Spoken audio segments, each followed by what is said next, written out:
আমি তো মনে করি যে সেফ এক্সিট যদি তালিকা করে 1 নম্বর তো তার সহকর্মী আসিফ মাহমুদ থাকবে। কেন?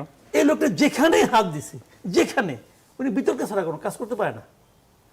ধরেন আপনার এই যে সর্বশেষ আমরা পাপন সাহেবকে নিয়ে কত হাসাহাসি করছি না, এই নিয়ে ক্রিকেট বোর্ড নিয়ে কত পাপন সাহেবকে হাসি কত কিছু করছি।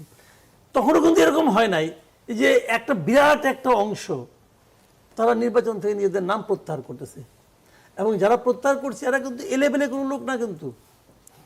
তো কেন আজকে দেখলাম বিএনপির ক্রীড়া বিষয়ক সম্পাদক আমিনুল সাহেব, আমিনুল যে আগে জাতীয় ফুটবল দলের অধিনায়ক ছিল, উনি তো সরাসরি বললেন যে এই উপদেশটা ওই ভোটারদের ডেকে এনে ধমকাইছে, এইগুলো যদি না জিতে তাহলে হবে না।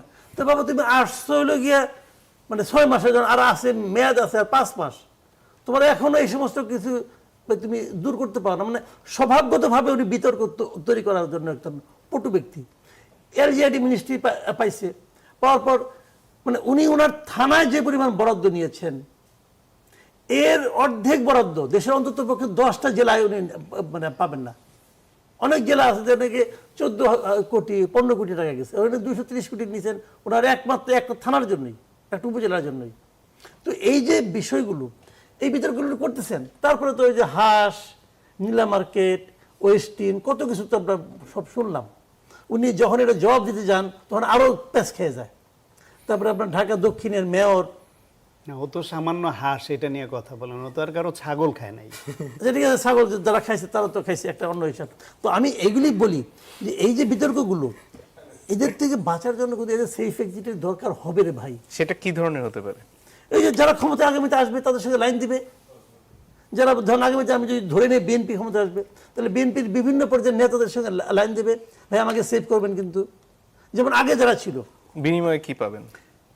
বিনিময়ে কিছু লেনদেন তো আছে। আচ্ছা আপনি আমাকে বলেন, আগে যারা ছিল এই আওয়ামী লীগ আমলে, আওয়ামী লীগের অনেক মন্ত্রী কি এই সরকারের অনেক উপদেষ্টার সঙ্গে যোগাযোগ মেনটেন করে তাদের সহায় সম্পদ রক্ষা করতেছে না? করতেছে তো। এই কিন্তু দেখলাম কয়েকদিন আগে যে এই যে আপনার কি এই যে বিপু সাহেব জ্বালানি মন্ত্রী ছিল যিনি, যাকে নাকি শেখ হাসিনার কেশিয়ার বলা হতো, ওনার প্রতিষ্ঠানকে কেউ কেউ রক্ষা করতেছে না। দেখলাম তো নাম ধাম দেখলাম, কোনো প্রতিবাদ হয়েছে? হয় নাই তো। তো এইগুলি কি প্রশ্ন উঠবে না? সমস্ত কিছু প্রশ্ন উঠবে, কে কি করতেছে না করতেছে। এখনো তো অনেকে বলবে না, হয়তো যে সুবিধা নিতেছে বলার সুযোগ পাচ্ছে না। জাস্ট খালি ক্ষমতা থেকে নামতে দেন, দেখবেন বানের জলের মতো আপনাদের কাছে বিভিন্ন তথ্য ডকুমেন্ট আসতে থাকবে। তো আমি তো আমার একটা প্রস্তাব আছে, বুঝছেন? প্রস্তাবটা কি, এই দেশটাকে না সবাই মানে লুটপাটের একটাই বানাই নিছে, মানে চারণভূমি বানাই নিছে, যে আমরা এখানে তো লুটপাট করবো, ওখানে আমি দ্বৈত নাগরিক আছি অথবা গ্রিন কার্ড আছে, ওখানে পাঠাবো, বাড়ি গাড়ি করবো, ওখানে থাকবে, তবে এখানে লুটপাট শেষ, আমি চলে যাব। এই হলো আমাদের পদ্ধতিটা। তো এইটা থামানোর জন্য আমি মনে করি, যেহেতু প্রশ্নটা উঠছে এবং যেহেতু নাহিদ ইসলাম এই প্রশ্নটা উঠিয়েছেন, আমি এটাকে গুরুত্ব দিয়ে বিবেচনা করছি। আমি মনে করি যে ক্ষমতা ছাড়া অন্ততপক্ষে 15 দিন 1 মাস আগে সমস্ত উপদেষ্টা এবং এই সরকারের আমলে যারা নাকি দায়িত্ব পেয়েছেন, গুরুত্বপূর্ণ দায়িত্ব পেয়েছেন, সকলের পাসপোর্ট সিজ করতে হবে। সিজ করে একটা জাজ করতে হবে, এটা একটা বিচার বিভাগীয় তদন্ত কমিশন করতে হবে, করে তারা এই যে একজন একজনকে বলবে যে কার নামে কি অভিযোগ আছে, জাতির কাছে আহ্বান করবে আপনারা দেন। সেই অভিযোগগুলো তারা দেখবে, দ্রুত এদেরকে যাদেরটা দেখবে মুক্ত আছে পাসপোর্ট ব্যাক করবে।